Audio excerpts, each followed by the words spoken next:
67-year-old Evelyn Vance stood on the cracked pavement of the driveway she had swept every morning for 40 years.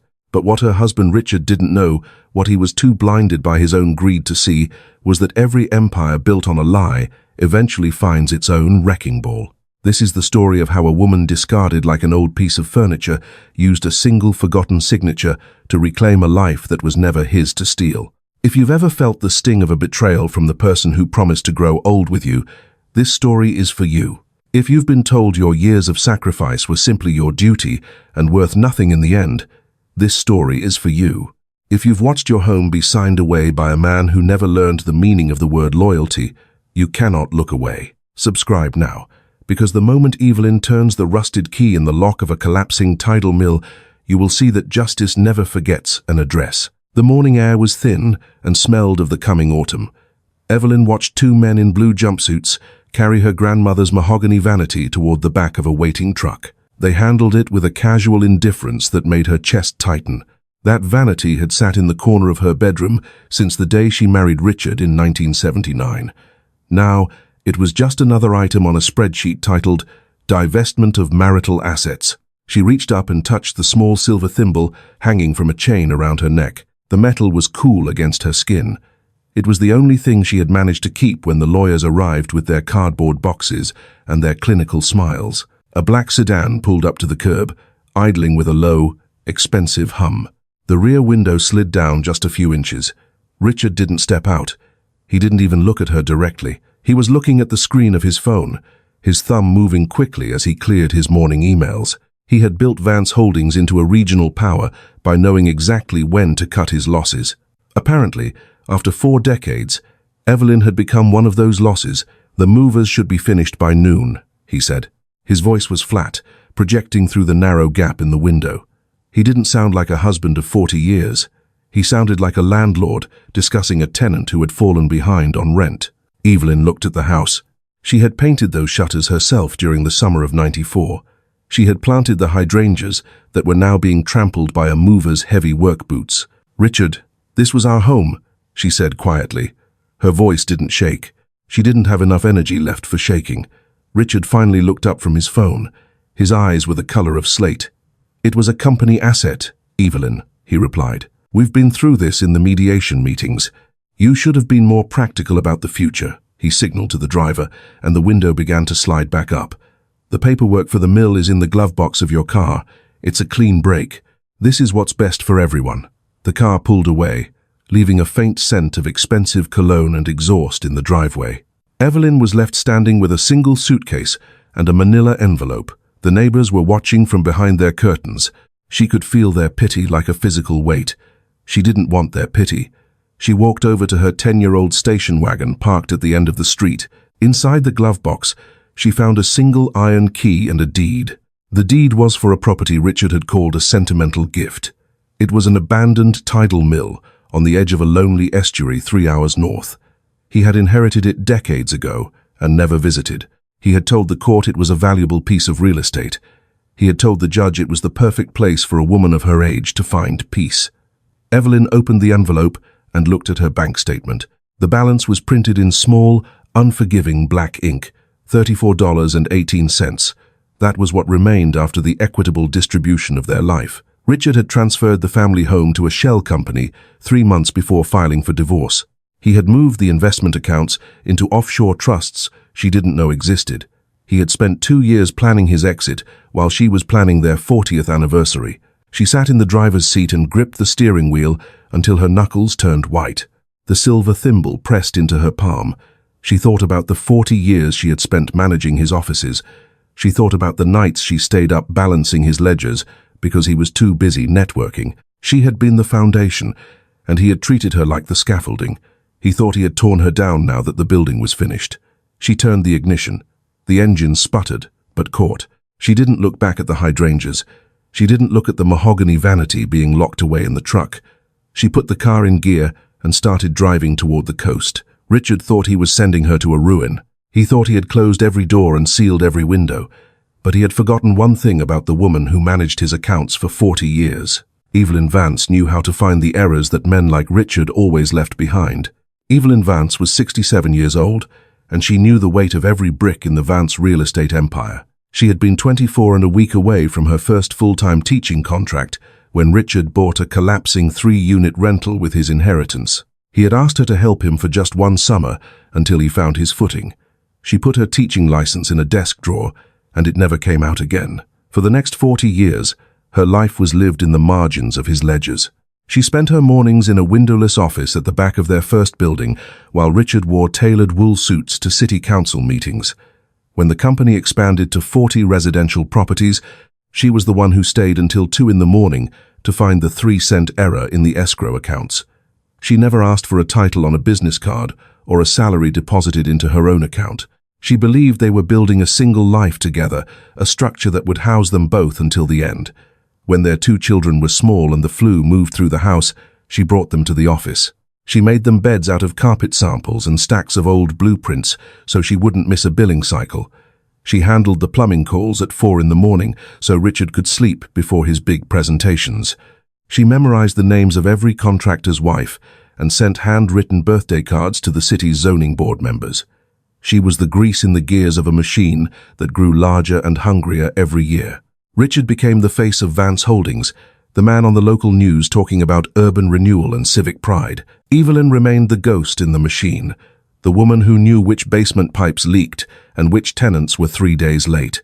She remembered a rainy Tuesday in 1985 when the business almost collapsed. The interest rates had climbed, and the bank was threatening to call in their largest loan. Richard had sat at the kitchen table with his head in his hands, weeping quietly. Evelyn had gone to her mother's old sewing box and pulled out a small velvet pouch. Inside was the silver thimble she wore now, along with 3 gold rings she had inherited. She had sold the rings that afternoon to cover the payroll for the construction crew. Richard had gripped her hands and promised her that everything he built from that day forward belonged to her. He told her that as long as he breathed, she would never have to worry about a roof over her head. She had believed him because he was her husband. She had believed him because she didn't realize that some men treat a sacrifice like a debt they intend to never pay. Her daily life before the divorce had been a rhythm of quiet service. She woke at 5 to prepare the morning coffee and lay out Richard's clothes for the day. She knew which tie he wore for a closing and which one he wore for a bank meeting. She spent her afternoons driving between properties, checking on repairs and collecting rent checks. She ate her lunch in the car, usually a sandwich wrapped in foil, while she listened to real estate podcasts to stay sharp. She was proud of the empire they had built. She saw the Vance Holdings signs on every street corner and felt a sense of quiet ownership. She didn't know that Richard had spent the last 5 years slowly scrubbing her name off every document. The silver thimble stayed on her neck as a reminder of where she came from. Her mother had used it to mend the uniforms of factory workers for 30 years. A small tool for big work, her mother used to say. Evelyn had used that same philosophy to build a multi-million-dollar company from a 3-unit rental. She had done the small, invisible work that allowed the big structure to stand. She thought the thimble was a symbol of her resilience. She didn't realize it would soon be the only tool she had left to rebuild a life from the ruins. By the time she turned 66, the house felt different. The air in the hallways was colder, even when the heat was turned up. Richard began taking private calls in the garden, his voice a low murmur that stopped whenever she approached. He started talking about streamlining and asset protection in the clinical language of a man preparing for war. Evelyn had assumed he was talking about retirement. She thought they were finally going to take the trip to the coast they had talked about for 20 years. She didn't know the only trip she would be taking was a 3-hour drive to an abandoned mill. The children had grown up and moved into their own lives, distant and busy with their own careers. They had seen their father as the hero of the family story because he was the one who provided the luxury cars and the private schools. They didn't see the woman in the windowless office who made those payments possible. Evelyn was just Mum, the constant background noise of their childhood. She was as reliable and as invisible as the foundation of their home, and like a foundation, nobody notices it until it begins to crack. That was when the first legal letter arrived. It wasn't a birthday card or an anniversary note. It was a formal notice of intent to dissolve a partnership. The document didn't use the word divorce in the first paragraph. It used terms like reallocation of resources and corporate restructuring. Evelyn sat in the kitchen with the letter in her hand and the steam rising from a cold cup of tea. The silver thimble felt like a lead weight against her chest. She realized that the man she had built a world for was now using that world to bury her. The conference room on the 42nd floor smelled of expensive floor wax and stale air conditioning. Evelyn wore the navy wool suit she had bought for their son's graduation 6 years ago. She felt small in the oversized leather chair, her feet barely touching the plush charcoal carpet. Across the mahogany table, Richard sat flanked by 2 men in identical grey suits. The afternoon sun hit the glass walls of the skyscraper, turning the city below into a blur of gold and movement. Richard didn't look at the city. He didn't look at Evelyn. He was busy adjusting the placement of a silver fountain pen on the green blotter in front of him. "We've reviewed the final structures, Evelyn," one of the lawyers said, his voice as smooth as polished stone. "Richard wants to ensure you are taken care of within the reality of the current corporate holdings." Evelyn looked at her husband. "The reality, Richard?" she asked quietly. "The reality is that I spent 40 years building those holdings." Richard finally looked up, his expression one of weary patience. He sighed, a sound that suggested he was the one being inconvenienced by the afternoon's proceedings. "Evelyn, let's not make this harder than it needs to be," Richard said. He checked his watch, a heavy gold piece she had given him for his 50th birthday. "We're just being realistic about the future. At your age, you can't manage a portfolio of this size alone. It's a burden you don't need." He picked up a crystal glass of water and took a small, precise sip. As he set it back down, he noticed a tiny bead of condensation on the table. He pulled a linen handkerchief from his pocket and wiped the spot with a quick, irritated flick of his wrist.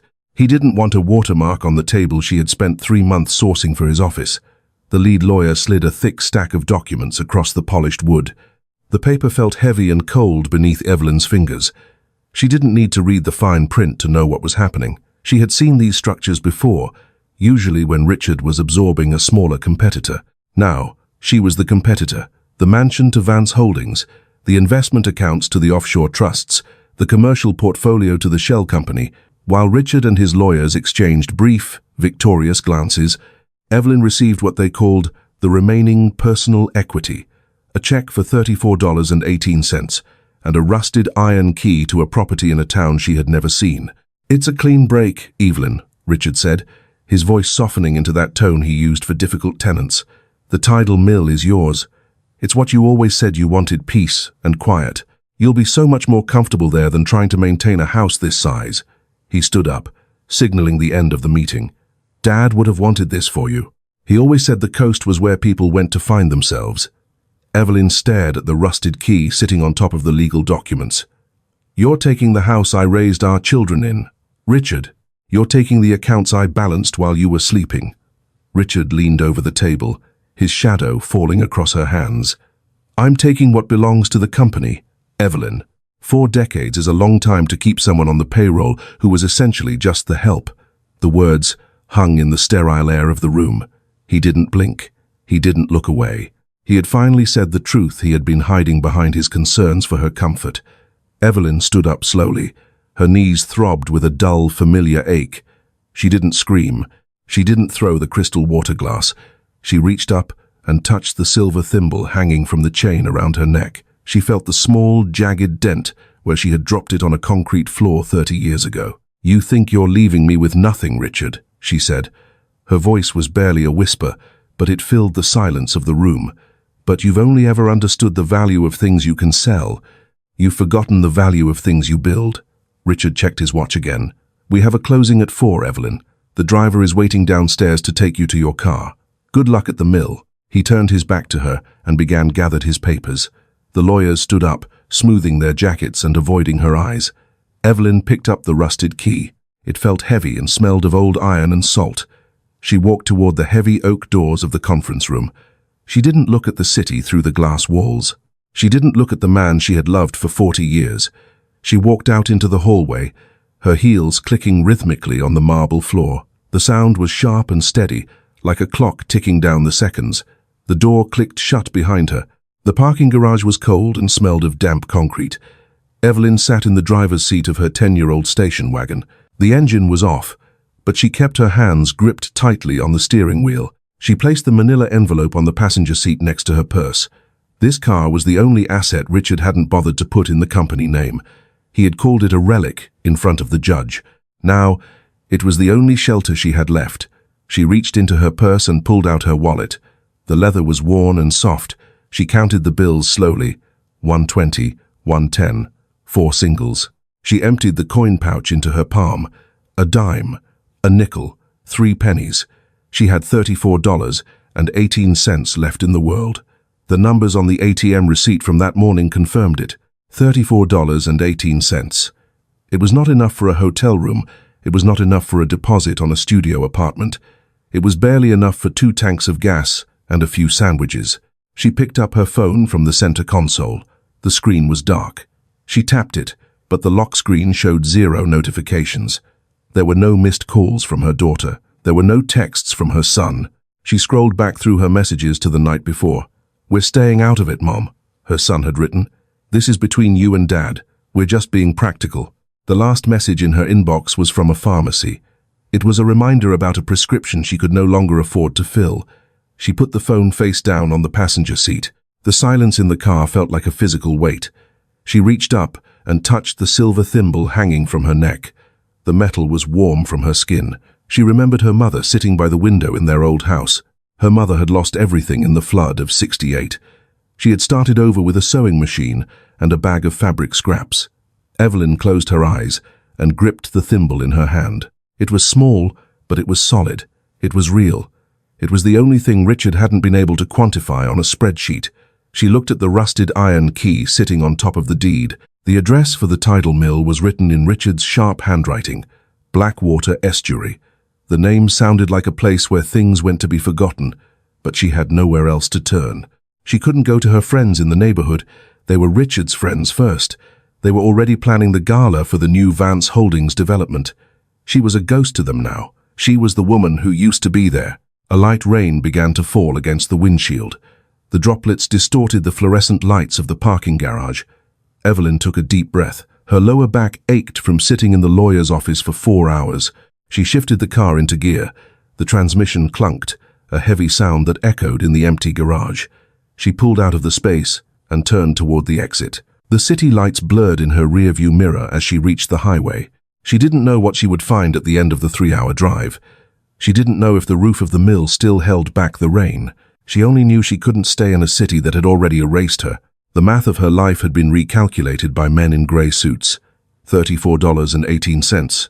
1 car with a rusted muffler, 1 silver thimble, 1 iron key. She kept driving. The highway narrowed into a 2-lane road that hugged the grey curve of the coast. The salt spray began to coat the windshield of the station wagon in a fine, white crust. Evelyn switched on the wipers, but they only smeared the salt into a blurry haze. She slowed the car as the trees thinned out, replaced by vast stretches of yellow marsh grass.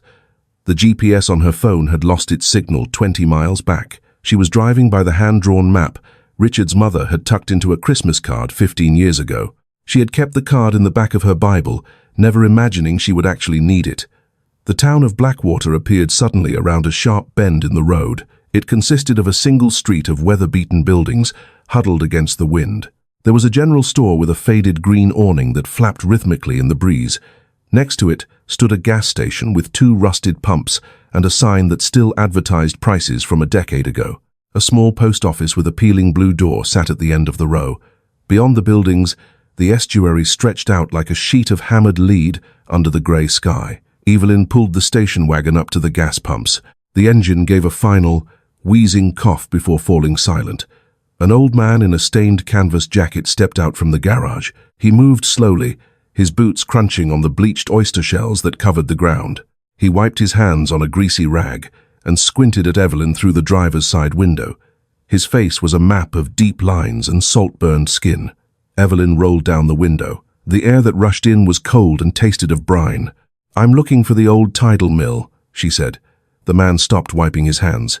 He walked closer to the car, leaning his elbows on the doorframe. "You'd be Evelyn Vance," he said. It wasn't a question. He stated it with the certainty of a man who had been expecting her arrival. "Richard's mother, Martha, said you'd come eventually. She said to watch for the woman who knew how to mend what was broken." He nodded toward the silver thimble hanging from the chain around her neck. "I'm Silas," he added. "The mill is another mile down the spit. The road is soft sand, so keep your speed steady, or you'll sink." Evelyn gripped the steering wheel. "How did she know I would come here, Silas?" Silas looked out toward the water. "Martha knew her son better than most," he replied quietly. "She knew he liked to throw things away once he'd used them up. She made me promise to keep an eye out for you." He reached into his pocket and pulled out a small, crumpled paper bag. "Take this," he said, dropping it onto the passenger seat. "It's some jerky and a few apples." He didn't wait for a thank you.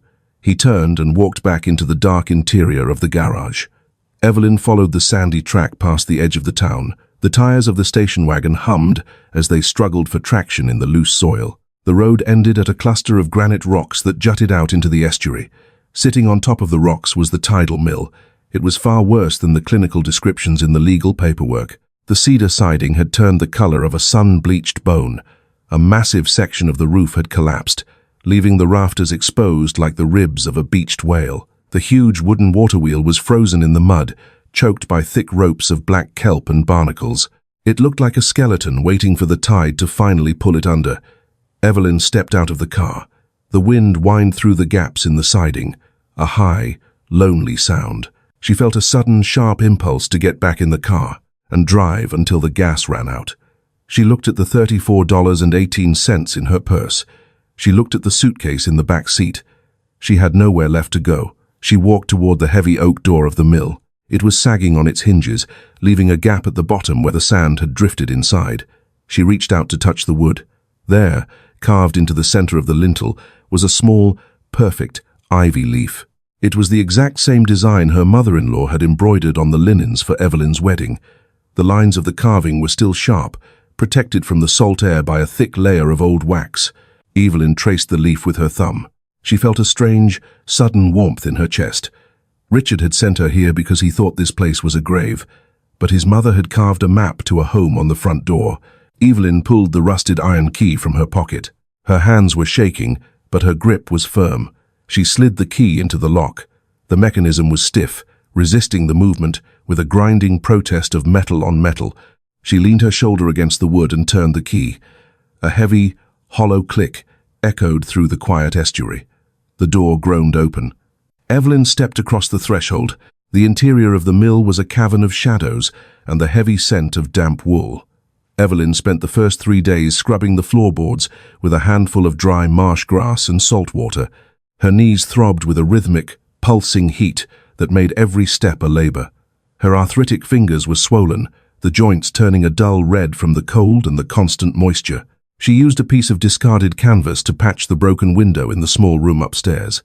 At night, she slept in the back of the station wagon because the floor of the mill was too damp to trust. The fourth night, the wind shifted and brought a driving rain that hammered against the cedar siding.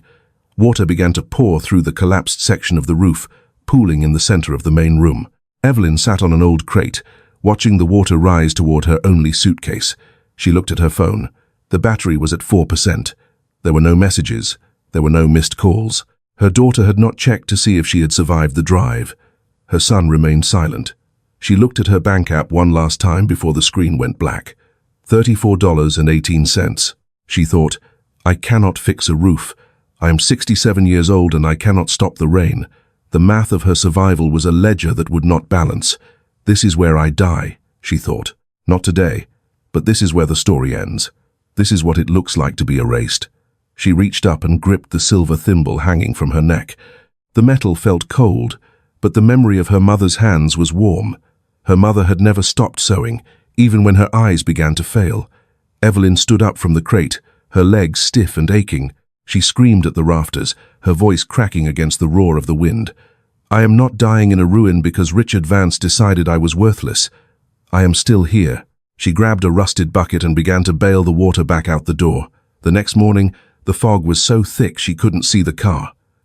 A man appeared at the threshold of the open door. He was tall and wore a heavy yellow slicker that smelled of wood smoke. He didn't ask who she was or why she was bailing water from a wreck. He set a bundle of dry firewood on the floor. "I heard the bucket hitting the floorboards last night," he said. His voice was deep and steady. "I'm Marcus. I live in the cabin across the creek. The chimney still draws if you keep the fire small." He didn't offer a hand to help her. He didn't offer her a room in his cabin. He simply pointed to the wood and turned back into the fog. Evelyn watched him disappear. She realized he was the first person in 40 years who hadn't looked at her with pity or expectation. He looked at her like a neighbor. She knelt by the hearth and began to build a fire. Her hands were shaking, but she didn't stop. She used the last of Silas's jerky for breakfast. She realized she had survived the first storm. She was 67 years old and she was still standing. The dampness in the pantry was a living thing. Evelyn spent her second Tuesday on her hands and knees with a bucket of vinegar and a stiff bristled brush. The floorboards here were darker than the rest of the mill, stained by decades of spilled grain and salt air. She pushed the brush against a particularly stubborn patch of black mold near the corner. The wood didn't resist. It groaned and dipped under the pressure of her weight. Evelyn pulled her hand back, her heart leaping into her throat. She pressed the board again with a single finger. It moved nearly an inch. She sat back on her heels, her breath coming in short, visible puffs in the cold air. She reached for the heavy iron screwdriver she had found in the station wagon's trunk. Her hands were trembling so violently she had to grip the tool with both palms. She wedged the flat head into the gap between the boards and lurched backward. The wood screamed as the rusted nails gave way. Underneath was not the stone foundation she expected. There was a small, hollow cavity lined with dry cedar shavings. Nestled in the center sat a rectangular tin box, sealed around the lid with thick, yellowed candle wax. Evelyn reached into the hole. The tin was heavy, much heavier than it looked. She carried it over to the small table by the window where the afternoon light was strongest. She took the silver thimble from her neck and held it tightly for a moment. The metal was warm. Her pulse thrummed against it. She used the screwdriver to scrape away the wax. The lid resisted, then popped open with a sharp metallic snap. Inside, wrapped in oilcloth, was a stack of leather-bound ledgers and a thick manila envelope. She unwrapped the first ledger. The handwriting was elegant and precise, the unmistakable script of Martha Vance. Evelyn began to read. Her eyes moved over rows of dates and figures from the early 90s. She stopped at a page marked with a red silk ribbon. The entry was dated October 14th, 1994. It was the day Evelyn's mother had passed away. It was also the day Evelyn had supposedly signed over her inheritance to Vance Holdings. Evelyn felt the air leave her lungs. She pulled a document from the manila envelope. It was a photocopied deed for the family home. Attached to it was a corporate transfer authorization for the shell company Richard had used in the divorce. She looked at the signature at the bottom of the page, Evelyn Vance. The loops of the E were too perfect. The slant of the V was too steep. She traced the ink with a shaking finger. "I didn't sign this," she whispered to the empty room. "I was at the funeral." She read the document a second time, then a third. The realization hit her like a physical blow to the chest. Martha had kept the original bank records from that week. She had kept the carbon copies of the wire transfers. The records showed that the initial capital for the shell company came from Evelyn's inheritance. But the signature authorizing the movement of those funds was a forgery. If the initial funding was fraudulent, every subsequent transfer was legally void. The house, the investment accounts, the commercial buildings, they weren't company assets, they were hers. Evelyn leaned against the rough stone wall of the mill. Her vision blurred for a moment. She looked at the silver thimble sitting on the table next to the documents, a small tool for big work. She thought about Richard sitting in his glass office. She thought about him calling her the help. She realized that Martha hadn't just left her a ruin. She had left her a confession. She had left her the one thing Richard's lawyers couldn't erase with a spreadsheet. She looked out the window at the estuary. The tide was coming in, the water swirling around the frozen waterwheel. She didn't feel like a discarded woman anymore. She felt like a hunter who had finally found the trail. She carefully packed the documents back into the oilcloth. She tucked the tin box under her arm. Her knees still ached, but she stood up straight. She walked toward the door to find Marcus Thorne. The math had changed. 67-year-old Evelyn Vance did not wait for the storm to return before she began the work of reclamation. She spent her mornings on the granite rocks, using a heavy iron crowbar to chip away the calcified layers of barnacles from the waterwheel. Each strike sent a spray of salt and white shell into the air, coating her face in a fine grit. She worked until her shoulders burned and her fingers cramped into stiff, unyielding claws. She didn't stop because she was tired. She stopped only when the rising tide forced her back toward the threshold of the mill. She traded the spare tire from her station wagon to Silas for 3 rolls of heavy roofing felt and a gallon of tar. She hauled the heavy rolls up a ladder she had lashed together from driftwood and old nautical rope. Her knees shook as she climbed toward the collapsed section of the roof. She hammered each nail with a rhythmic, steady force that echoed across the empty estuary. She didn't have a professional's grace, but she had the precision of a woman who had spent 40 years looking for errors. By the end of the week, the interior of the mill stayed dry, even when the fog turned into a steady drizzle. Marcus Thorne arrived on Saturday morning with a bucket of pine tar and a bundle of seasoned cedar shingles. He didn't ask for permission to help. He simply climbed the ladder and began to seal the gaps in the exterior siding where the wind whistled through. Evelyn worked below him, scraping the rotted paint from the window frames until the bare wood showed through. They worked in a silence that was not awkward, but shared. It was the silence of 2 people who understood that some things are too broken to discuss and must simply be fixed. She found a stash of old linseed oil in the back of the pantry and spent 3 days rubbing it into the floorboards. The wood drank the oil greedily, turning from a ghostly grey to a deep, warm amber. She used the silver thimble on her neck to push a heavy needle through scraps of discarded sailcloth she found in the loft. She stitched them into thick curtains that she hung over the windows to keep out the night chill. The thimble caught the afternoon light, flashing like a small beacon as she worked. Her mother's tool was finally doing the work it was meant for. She cleared the black kelp from the gears of the milling mechanism using a stiff wire brush.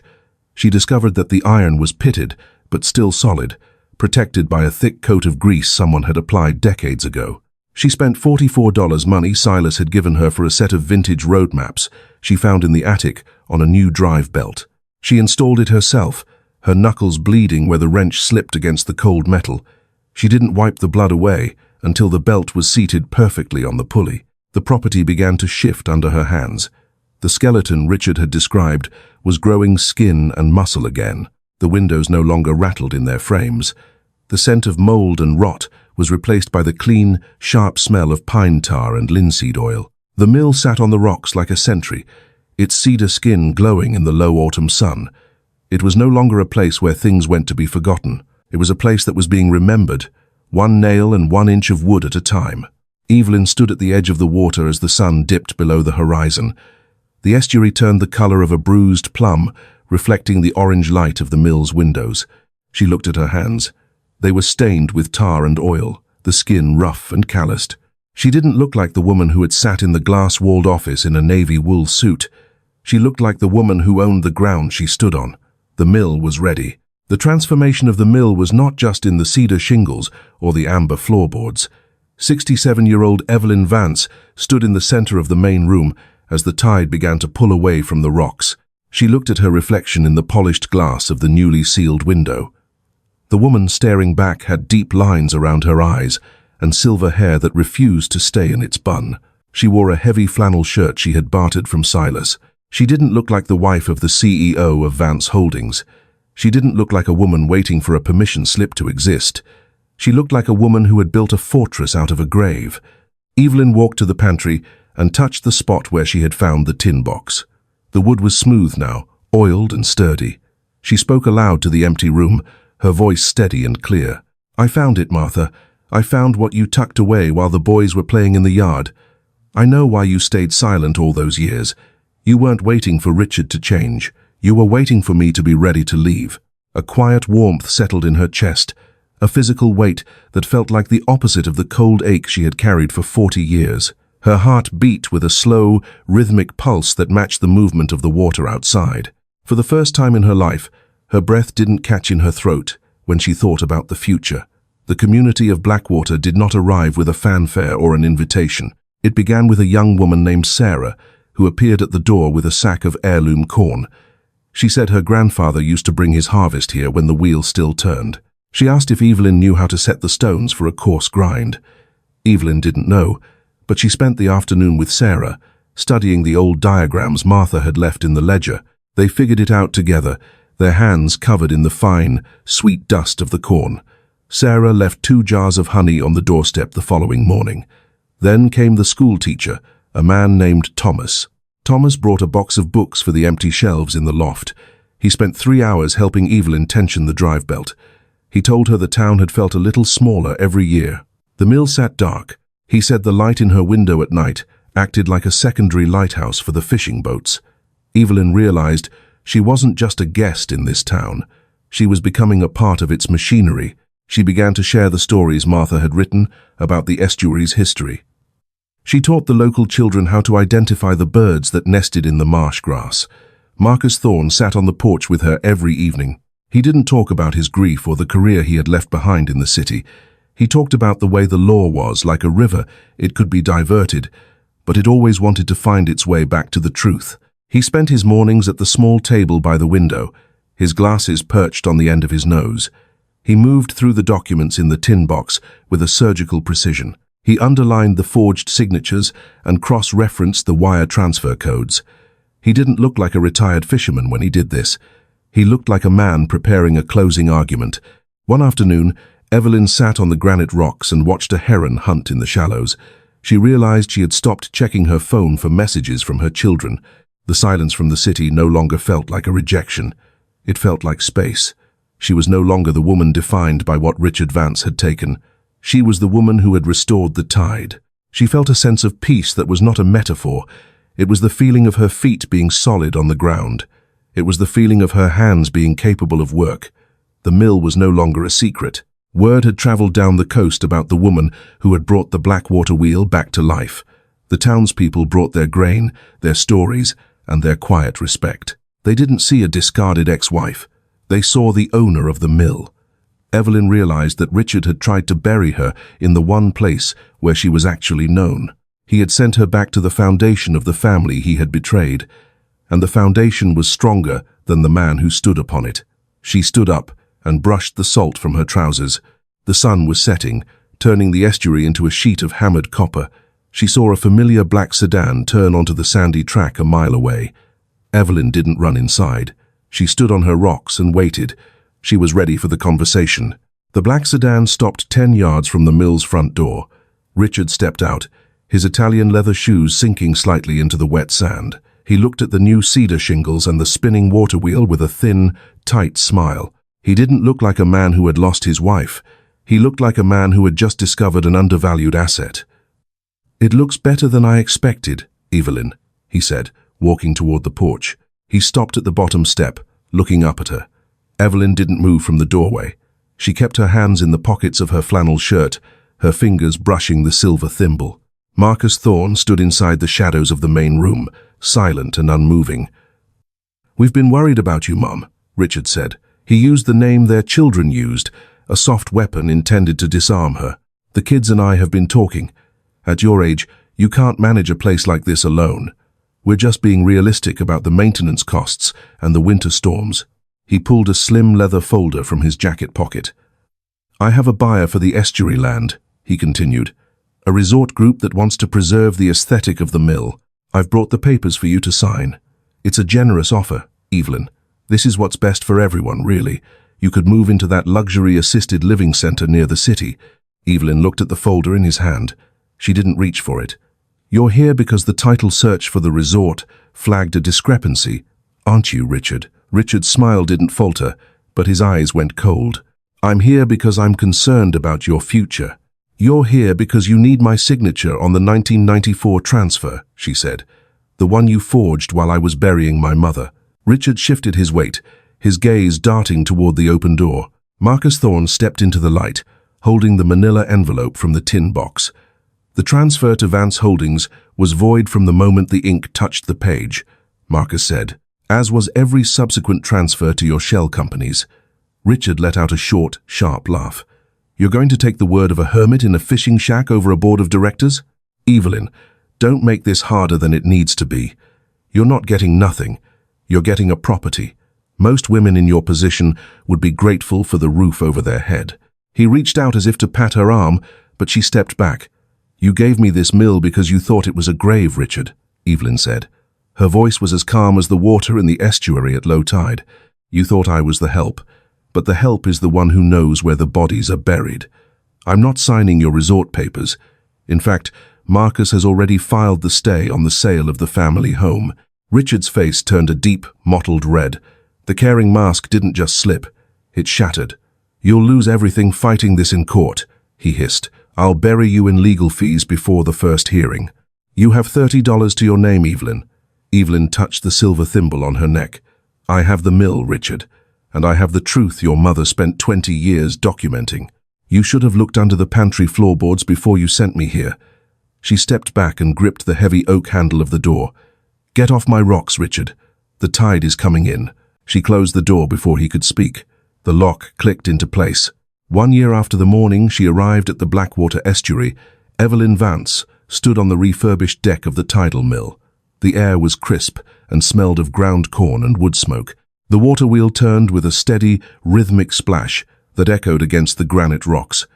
It was no longer a skeleton. It was a heart, beating for the town of Blackwater. Evelyn wore a clean linen apron over her flannel shirt. She reached into her pocket and pulled out the silver thimble. The dent from 30 years ago was still there. The silver caught the morning light and threw a small spark against the cedar siding. She sat on a wooden bench and began to stitch a loose seam on a sack of flour. Her hands were steady. The ache in her knees had faded into a dull, manageable hum. The legal battle had lasted 6 months. Richard's lawyers had tried to bury the case in procedural delays, but the ledger Martha had hidden was a map that could not be refolded. The forensic accountants had confirmed the forgery within weeks. The shell company had been dissolved by court order. The family home in the city had been returned to Evelyn's name. She had sold it a month later to a young family with 3 small children. She used the proceeds to establish a trust for the Blackwater Historical Society. She looked toward the sandy track. Sarah was arriving with a wagon full of grain. Marcus Thorne walked beside her, carrying a thermos of coffee. The townspeople no longer called her the woman at the mill. They simply called her Evelyn. She was the one who knew the history of the marsh. She was the one who kept the stones turning. Evelyn finished the final stitch on the flour sack. She knotted the thread and bit it off with her teeth. She looked out at the water where the tide was reaching its peak. She touched the ivy leaf carved into the door lintel. "We're still here, Martha," she whispered. "The wheel is turning." She stood up and walked toward the grinding floor to meet her neighbors.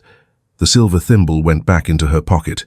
It was a small tool, but the work was finished. She didn't look at her phone. 67-year-old Evelyn Vance had spent her life measuring the value of her days by the success of another person. She had believed that her labor was a silent contract that guaranteed her a place in the world.